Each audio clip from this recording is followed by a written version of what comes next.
Hello students, learn to crack के इस video lecture में फिर से आपका स्वागत है। पिछले वीडियो लेक्चर में हमने बात की थी बजट के विभिन्न टाइप कौन कौन से होते हैं और किन किन तरीकों से जो है वो इस प्रकार से बजट की अवधारणा प्रस्तुत की जाती है। देखिए, आज हम बात करते हैं बजट के घाटों की, या जो बजटरी डेफिसिट है वो क्या होता है। देखिए, घाटे का मतलब होता है कि जब आय जो है व्यय से अगर कम है तो उसे हम घाटा कह देते हैं। जनरली जब भी हम किसी प्राइवेट सेक्टर का या इस तरह की किसी कंपनी का कोई बजट देखेंगे तो कोशिश की जाती है कि उस बजट को सरप्लस रखा जाए, या इसे आप कहें कि उसे बजट जो है वो आधिक्य में रखा जाए, जहां पर आय अधिक हो और व्यय कम। लेकिन चूंकि सरकारों के पास में बहुत सारे काम रहते हैं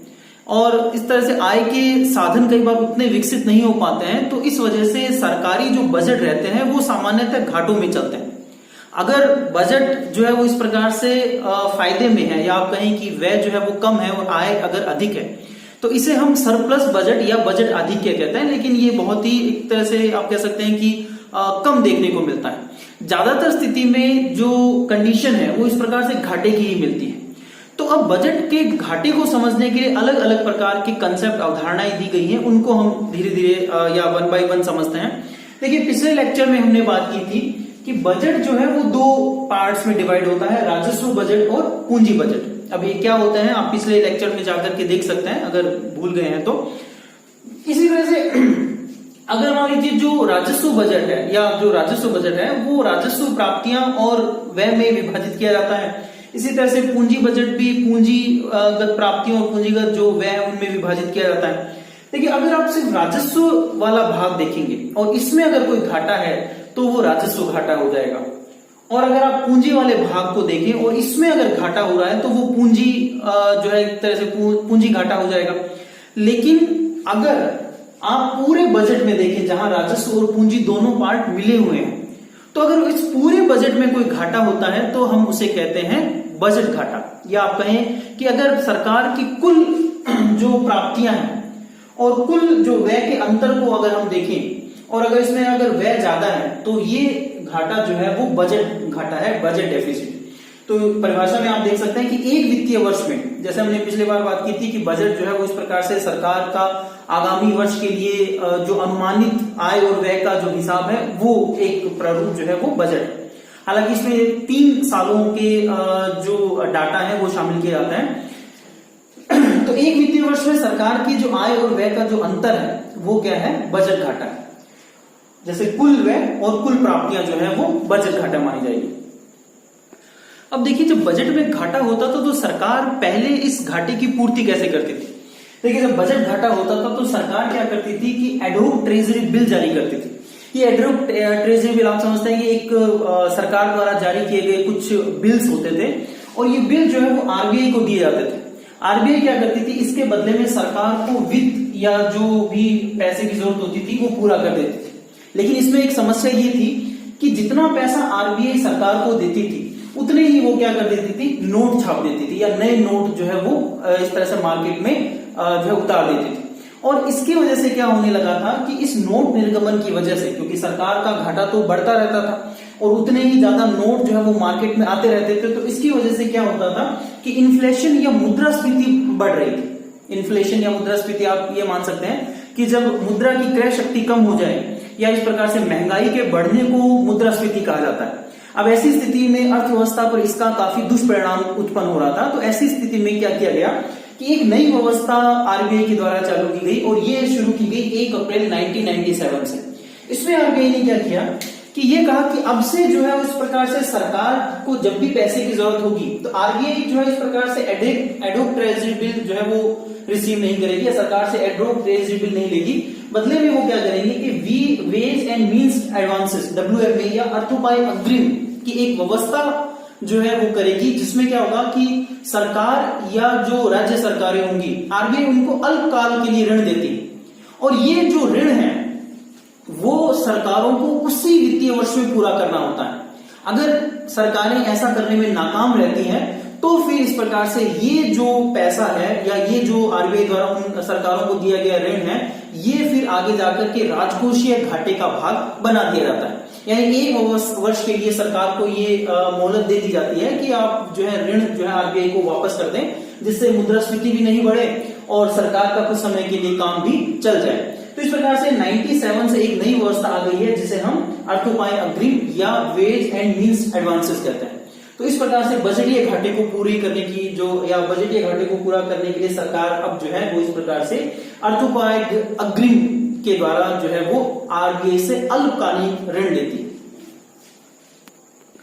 देखिए अब घाटे का एक अन्य प्रकार है जिसे हम कहते हैं राजस्व घाटा या रेवेन्यू डेफिसिट, यानी जो बजट का रेवेन्यू वाला भाग है उसमें अगर हम कुल राजस्व प्राप्तियां या कुल राजस्व व्यय के अंतर को देखें तो ये जो है वो राजस्व घाटा कहलाता है, या आप कहें कि एक लेखा वर्ष या वित्तीय वर्ष की अवधि में सरकार की कुल राजस्व व्यय और प्राप्तियों के अंतर को राजस्व घाटा कहते हैं। तो राजस्व घाटा जो है कुल राजस्व व्यय और कुल राजस्व प्राप्ति का अंतर होता है। देखिए ये जो घाटा है वो एक तरह से ये बताता है कि एक साल के अंदर सरकार की जो संपत्ति है उसमें कितनी कमी आई है, और साथ ही ये भविष्य में सरकार की आय अर्जित करने की क्षमता पर भी दुष्प्रभाव डालता है। राजस्व घाटे को किसी भी बजट में सबसे बुरा घाटा माना जाता है, ठीक है, क्योंकि इससे आर्थिक विकास पर दुष्प्रभाव पड़ता है। तो रेवेन्यू डेफिसिट इस प्रकार। घाटे की एक अन्य अवधारणा है जिसे हम कहते हैं राजकोषीय घाटा या फिस्कल डेफिसिट। देखिए इसके बारे में जानने से पहले हम ये जानते हैं कि 1985 में सुखमय चक्रवर्ती समिति की एक रिपोर्ट आई थी और उन्होंने ये बताया था कि बजटीय घाटे की जो अवधारणा है वो एक प्रकार से सरकार के जो घाटे को पूरी तरह से जो है जिसे आप कह सकते हैं कि परिभाषित नहीं कर पा रही। कारण इसका ये था कि देखिए बजट से जो घाटा हुआ उसका कुछ भाग तो सरकार ने आरबीआई से कुछ पैसा लेकर के पूरा कर लिया, लेकिन कई बार क्या है कि आरबीआई से लिया गया ऋण जो है वो इस पूरे घाटे को पूरा या इस तरह से पूरे घाटे को पर्याप्त नहीं होता था। तो सरकार क्या करती थी कि बैंकों से या इस प्रकार से विदेशों से या जनता वगैरह से जो है वो ऋण ले लेती थी, यानी आरबीआई के बाहर भी सरकार क्या करती थी बजट के घाटे को पूरा करने के लिए ऋण ले रही थी। तो इस प्रकार से एक नई अवधारणा को विकसित करने की आवश्यकता पड़ी और ये जो है वो सबसे पहले 1991 में डॉक्टर मनमोहन सिंह ने इस अवधारणा को रखा और जिसमें यह कहा गया कि राजकोषीय घाटा एक अलग अवधारणा है कि एक वित्तीय वर्ष की अवधि में सरकार की कुल व्यय और प्राप्तियां, यानी प्राप्तियों में हम उन प्राप्तियों को अलग रखेंगे जो कि सरकार के पास में उधार से आई है, बाकी जैसे राजस्व प्राप्तियां हैं या इस प्रकार से अन्य तरीके से जो है कोई संपत्ति बेच करके जो भी प्राप्तियां आई हो, लेकिन उधार को अलग रखना है सिर्फ, यानी कुल व्यय और उधार को छोड़कर जितनी भी प्राप्तियां हैं उनका जो अंतर है वो फिस्कल डेफिसिट कहलाता है। इसका मतलब है कि जो राजस्व घाटा है वो इस प्रकार से परिभाषित किया गया कि एक वित्तीय वर्ष की अवधि के दौरान सरकार जितना कुल उधार ले रही है, जितना भी सरकार पर ऋण है जिसे हम सार्वजनिक ऋण कहते हैं, वो सरकार का राजकोषीय घाटा है। अब इस घाटे का कुछ भाग तो सरकार जो है वो आरबीआई से ले रही है जिसे हम बजट घाटा कह रहे हैं, लेकिन कुछ भाग जो है वो इस प्रकार से निजी क्षेत्र या आप कहें कि दूसरे बैंकों या विदेशों से पूरा किया जा रहा है। तो इस प्रकार से राजकोषीय हुआ। तो जो राजकोषीय घाटा है वो इस प्रकार से जो है सरकार की संपूर्ण देयता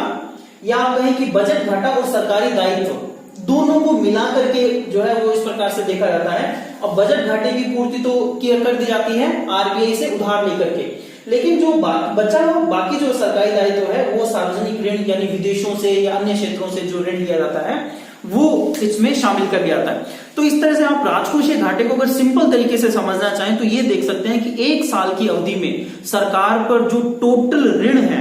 या सरकार ने जितना टोटल उधार लिया है, चाहे वो आरबीआई से लिया हो या आरबीआई के बाहर विदेशों से, भारत के आंतरिक क्षेत्रों से, बैंकों से, जनता से, वो सारा उधार जो है वो राजकोषीय घाटा है। अब ये राजकोषीय घाटा जो है वो सबसे बड़ा घाटा माना जाता है,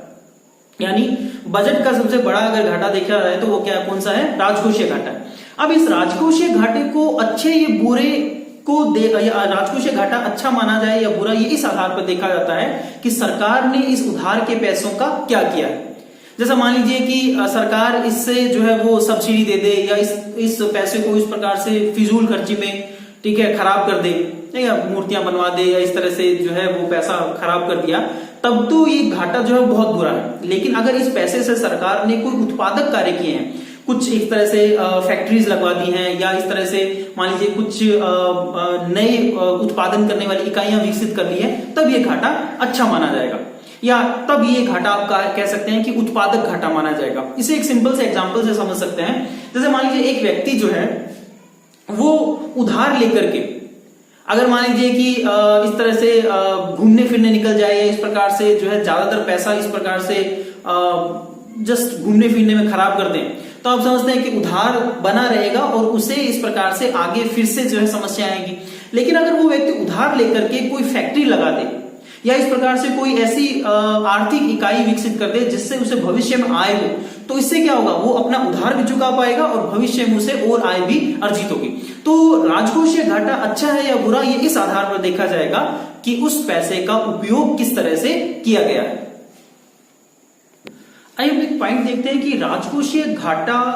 जब अगर होता है और राजकोषीय घाटे से जो भी सरकार उधार वगैरह लेती है इसको पूरा करने के लिए, अगर इस पैसे का ठीक से उपयोग नहीं किया जाए तो इसके क्या दुष्प्रभाव हो सकते हैं। देखिए, एक तो यह है कि सार्वजनिक ऋण बढ़ने से भविष्य में ऋण का भार बढ़ेगा। इस पॉइंट को थोड़ा सा समझते हैं। सार्वजनिक ऋण का मतलब है सरकार के ऊपर जो ऋण बढ़ेगा।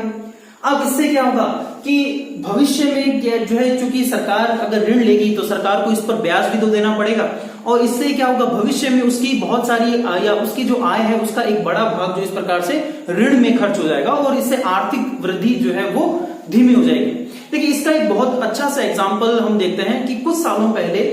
यूरोप में कुछ ऐसे देश थे जिन्होंने उधार लेकर के फिजूल खर्ची जारी रखी, और इन देशों को कहा गया था पिग्स कंट्रीज, यानी पुर्तगाल, इटली, ग्रीस, स्पेन वगैरह। इन लोगों ने क्या किया, इन देशों की सरकारों ने क्या किया कि अपने यहां पर उधार लेकर के खेल करवाए या इस तरह से बहुत सारे दूसरे तरीकों से पैसा जो है वो खराब करते गए। अब इससे क्या हुआ कि भविष्य में जिन क्षेत्रों से इन्होंने पैसा लिया था वो पैसा अपना वापस मांगेंगे या ब्याज मांगेंगे, तो ब्याज और उधार चुकाने में सरकार की आय का एक बहुत बड़ा हिस्सा खर्च होने लगा, और धीरे धीरे समस्या ये आई कि ये देश जो है वो डिफॉल्टर होने की कगार पर पहुंच गए। डिफॉल्टर होने का मतलब है कि ऋण चुकाने में असमर्थ होने की स्थिति में पहुंच गए। अगर ऐसा होता है तो कोई भी संस्था भी इनको आगे भविष्य में ऋण नहीं देगी और इस तरह के देश जो है वो गंभीर आर्थिक संकट में फंस जाते हैं। तो ऐसी स्थिति में ये जो देश हैं वो इस प्रकार से एक बहुत ही कठिन आर्थिक स्थिति में फंस गए थे। बाद में यूरोप के केंद्रीय बैंकों वगैरह ने उनकी मदद करके उनको इस स्थिति से बाहर निकाला था। तो पिग्स कंट्री इस तरह की स्थिति में फंस चुके हैं। तो सबसे बड़ी बात ये कि भविष्य में ऋण का बोझ बढ़ेगा और उसको ब्याज या उसका ब्याज चुकाने में भी सरकार को जो है वो काफी मुश्किल आएगी। दूसरा है क्राउडिंग आउट। देखिए, क्राउडिंग आउट क्या होता है? क्राउडिंग आउट का मतलब है कि सरकार जो है उस प्रकार से ऋण को पूरा करने के लिए एक तो आरबीआई से ऋण ले रही है, दूसरा वो ऋण ले रही है दूसरे बैंकों से, दूसरे जितने भी बैंक हैं या एक तरह से बाजार वगैरह से पैसा ले रही है। तो जब सरकार दूसरे बैंकों से पैसा ले लेगी या जनता से पैसा इस तरह से जो है ले लेगी, तो इससे क्या होगा कि जो बैंक है उनके पास में मुद्रा या वित्त की कमी हो जाएगी। अब इस वित्त की कमी के कारण अगर मान लीजिए बैंकों से कोई निजी व्यक्ति, जिसको मान लीजिए कोई छोटी फैक्ट्री लगानी है या इस तरह से अपने व्यापार को बढ़ाना है, तो वो अब एक तरह से जब बैंकों से ऋण लेने के लिए जाएगा तो या तो उसे ऋण मिलेगा नहीं, या अगर मिलेगा तो बहुत महंगा मिलेगा, यानी उसकी ब्याज दरें जो है वो ज्यादा रखी जाएंगी। तो ऐसी स्थिति में वो व्यक्ति हो सकता है वो ऋण ना ले। तो इस कंडीशन में क्या होगा कि जो आर्थिक वृद्धि होगी, क्योंकि अगर वो व्यक्ति अगर इस प्रकार से निवेश उसे अगर वित्त की व्यवस्था हो जाती तो हो सकता है कि वो इस प्रकार से अपना जो है व्यापार बढ़ाता या कोई नया व्यवसाय शुरू करता, जिसकी वजह से क्या है भारत में जो आर्थिक वृद्धि होती, बेरोजगारी या गरीबी की समस्या में थोड़ा सा या उसको सुलझाने में थोड़ा सा जो है फायदा मिलता। लेकिन अब ऐसी कंडीशन में क्या होगा, क्योंकि संसाधन तो जो है वो सरकार की तरफ चले गए, तो इस कारण से क्या हुआ कि अब जो है इस प्रकार से निजी क्षेत्र के लिए जब संसाधनों की कमी हो गई तो उसे हम क्या कहते हैं, क्राउडिंग आउट। ठीक है, तो ये क्राउडिंग आउट कब होती है? जब सरकार ज्यादा संसाधन यूज कर लेगी या वित्तीय संसाधन सरकार यूज कर लेगी तो निजी क्षेत्र के लिए वित्तीय संसाधनों की कमी हो जाएगी, और ये व्यवस्था या ये स्थिति क्या कहलाएगी, क्राउडिंग आउट, जिसकी वजह से आर्थिक वृद्धि क्या हो जाएगी, कम हो जाएगी। फिर उसके बाद में क्या है कि इससे मुद्रास्फीति भी बढ़ेगी, क्योंकि सरकार अपने घाटे को पूरा करने के लिए क्या करेगी, आरबीआई से ऋण लेगी। अब आरबीआई को अगर ऋण ना चुका पाए एक साल के अंदर तो आरबीआई क्या करेगी ना, उससे जो है वो नोट निर्गमन कर देगी या इस प्रकार से जो है एक तरह से मुद्रा की आपूर्ति बढ़ा देगी, जिससे क्या होगा कि महंगाई बढ़ेगी, और महंगाई बढ़ने का इस प्रकार से देश के निवेश और यहाँ की जो जनता है उन सभी पर दुष्प्रभाव पड़ेगा। तो राजकोषीय घाटा जो है वो इस प्रकार से इसको भी एक सीमित स्तर तक ही रखा जाना चाहिए, अन्यथा इसके भी कुछ दुष्परिणाम हो सकते हैं।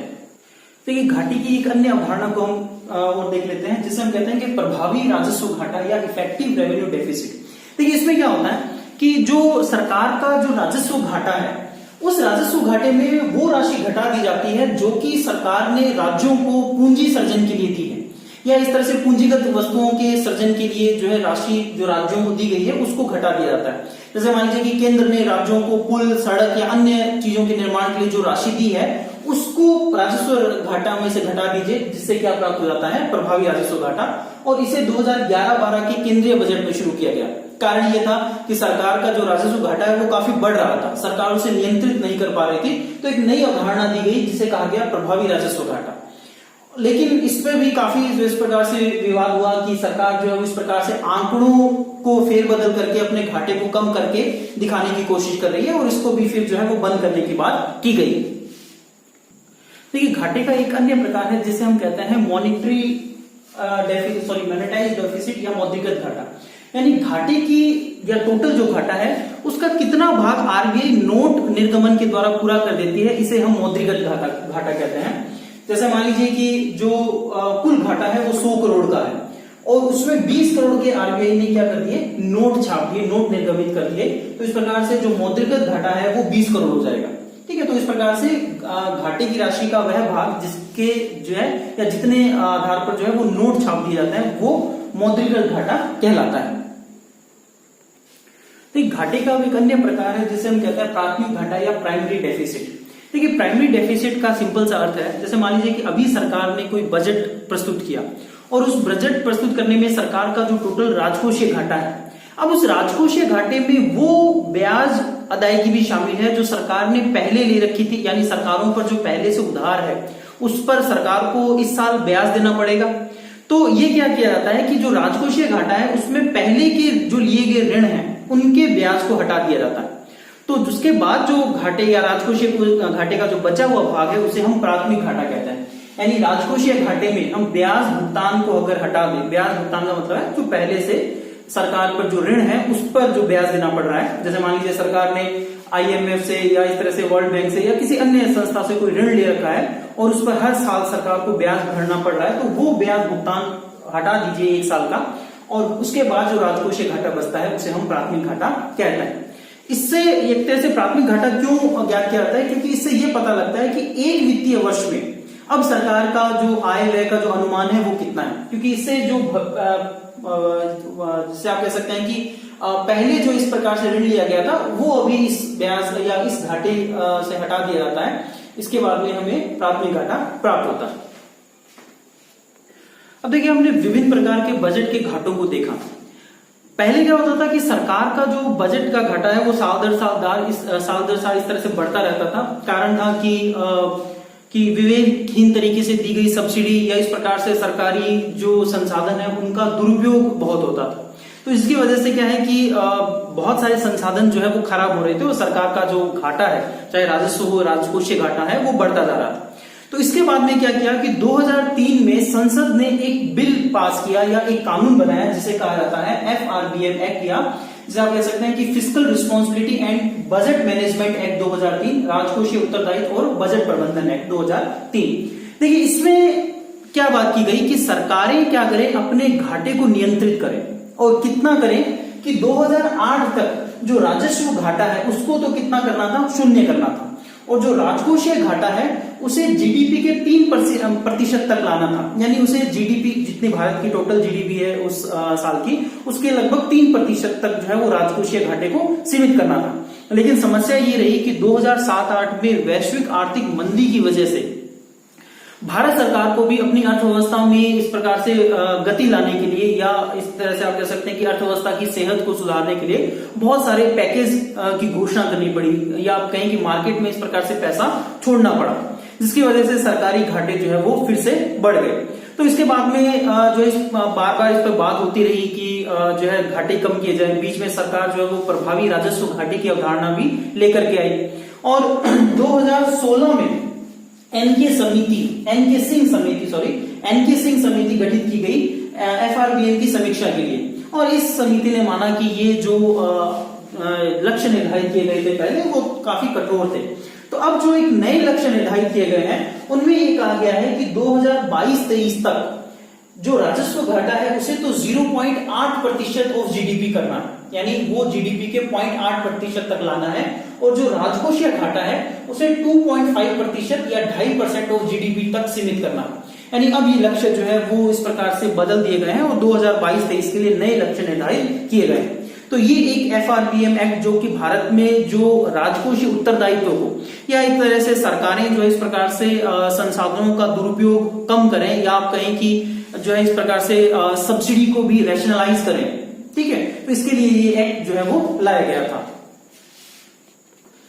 अब देखिए इसमें एक छोटा सा पॉइंट और देख लेते हैं जिसे कहते हैं हिनात प्रबंधन या डेफिसिट फाइनेंसिंग। सिंपल सी बात है, देखिए सरकार को बजट में घाटा हुआ, यानी व्यय जो है वो ज्यादा है, आय कम है, तो इस व्यय को या इस तरह से इस घाटे को पूरा करने के लिए सरकार क्या व्यवस्था करती है उसे ही हम कहते हैं घाटे की वित्त व्यवस्था या घाटे का वित्त पोषण। यानी घाटे को पूरा करने के लिए पैसा कहां से लेकर के आएंगे, ये जो व्यवस्था की जाएगी इसे क्या कहेंगे, घाटे की वित्त व्यवस्था या हिनात प्रबंधन। यानी बजटीय घाटे को पूरा करने के लिए जो वित्तीय व्यवस्था अपनाई जाती है वह उस घाटे की वित्तीय व्यवस्था या हिनात प्रबंधन कहलाती है। अब इसके लिए सरकार क्या कर सकते हैं, या तो आरबीआई से जो है उधार लेगी, या आरबीआई के बाहर मान लीजिए दूसरे बैंकों से, जनता से या विदेशों से ऋण लेगी। तो ये व्यवस्था जिसके द्वारा सरकार अपने घाटे को पूरा करने की कोशिश करती है उस व्यवस्था को हम हिनात प्रबंधन या डेफिसिट फाइनेंसिंग कहते हैं। अब हम अगले पॉइंट में बजट के विभिन्न प्रकार देख लेते हैं। देखिए बजट के प्रकार या टाइप्स ऑफ बजट क्या होता है, किस किस तरह का बजट जो है वो प्रस्तुत किया जाता है। तो सबसे पहला प्रकार है जिसे हम कहते हैं पारंपरिक बजट या ट्रेडिशनल बजट। ट्रेडिशनल बजट का मतलब है कि जो शुरू से बजट जिस तरह से पेश किया जा रहा था, जिसमें क्या होता था कि सभी प्रकार के खर्चों के लिए संसद से जो है वो पैसा आवंटित करवा लिया जाता था। तो इस प्रकार का जो परंपरागत रूप है बजट का, जिसमें हर अलग अलग खर्चे के लिए पैसा निर्धारित कर दिया जाता था, तो इस प्रकार का जो बजट है उसे हम पारंपरिक बजट या इस बजट को लाइन आइटम बजट भी कहा जाता था। लेकिन इस बजट की एक समस्या ये थी कि इससे कई बार या इससे ये नहीं पता लगता था कि सरकार को जो पैसा आवंटित किया गया है उसका वाकई में क्या उसी रूप में या दक्षता से प्रयोग हुआ है या नहीं, या सरकार जो है उस प्रकार से जो भी बजट के लिए उन्होंने मांग की है क्या उस पैसे की जो मांग है वो सही रूप में की गई है या नहीं। तो इसके लिए बजट के कुछ नए प्रकारों को भी शुरू किया गया, जिसमें एक अन्य महत्वपूर्ण प्रकार था जिसे हम कहते हैं परफॉर्मेंस बजट या इस प्रकार से निष्पादन बजट। देखिए बजट का एक अन्य प्रकार है जिसे हम कहते हैं निष्पादन बजट या परफॉर्मेंस बजट। देखिए इसमें क्या होता है कि आय व्यय के साथ में जो भी सरकार के कार्यक्रम या नीतियां हैं उनके आधार पर जो कार्य सरकार के द्वारा किया जाएगा उन कार्यों को आधार बनाया जाता है बजट आवंटन के लिए, ठीक है। तो इस प्रकार का कार्यक्रम इस प्रकार का बजट जिसमें सरकार के कार्य निष्पादन का मूल्यांकन करके इस बजट बनाया जाए उसे हम निष्पादन बजट या परफॉर्मेंस बजट कहते हैं। इसका जो सबसे पहले जो शुरुआत है वो 1949 में यूएसए में एक ऊपर आयोग आया था और उसके आधार पर 1951 का जो यूएसए का बजट था वो निष्पादन बजट बना था। भारत में इसकी शुरुआत जो है वो 1968-69 में की गई थी। देखिए इसको एक एग्जांपल से आप ये समझ सकते हैं कि जैसे मान लीजिए कि पहले तो आवंटन किया जाता था कि किस किस तरह के खर्चे सरकार को करने हैं, लेकिन इस प्रकार के बजट में ये एक एग्जांपल से हम इसको देखते हैं कि मान लीजिए कि इंदौर से भोपाल के बीच में सड़क बनानी है, ठीक है। तो इस सड़क को बनाने के लिए कितना पैसा लगेगा, ठीक है, ये एक तरह से आवंटित ये देखा जाएगा निष्पादन बजट में। तो निष्पादन बजट में क्या किया जाएगा, उस कार्य को आधार बना करके जो है बजट का आवंटन किया जाता है। देखिए निष्पादन बजट से आगे एक अन्य प्रकार है जिसे आउटकम बजट या इस तरह से जो है निष्पादन बजट का ही एक प्रकार है या निष्पादन बजट से ही मिलता जुलता एक अन्य बजट है जिसे हम आउटकम बजट कहते हैं। जैसे ये भी परिणाम आधारित बजट है, यानी इसमें भी क्या देखा जाएगा कि कार्य का जो निष्पादन हुआ है वो किस तरह से होना है, उस आधार पर पैसा जो है वो आवंटित किया जाएगा। देखिए जैसे जो निष्पादन बजट है वो पूरी सरकार का एक ही बनता था, लेकिन इसमें क्या होगा कि अलग अलग मंत्रालय अपना अपना जो बजट है वो अपने अपने कार्य निष्पादन के आधार पर निर्धारित करेंगे, ठीक है। यानी अलग अलग मंत्रालयों द्वारा बजट का निर्माण किया जाएगा और साथ ही इसमें एक अलग बात जो कि निष्पादन बजट में नहीं थी कि समय समय पर उस कार्य का किया जाए जो है आंकलन किया जाएगा कि कार्य ठीक से हो रहा है या नहीं। जैसे अभी पिछले एग्जाम्पल में हमने देखा कि इंदौर से भोपाल के बीच में सड़क बनानी है, तो इस सड़क को मान लीजिए कि 3-3 महीने के गैप में देखा जाएगा कि ये जो है वाकई में जो सड़क जो है वो कितना जो है निर्मित हुई है। तो इस प्रकार से समय समय पर जब आकलन किया जाना शुरू कर दिया जाए तो इस प्रकार का बजट जो है वो आउटकम बजट कहलाएगा।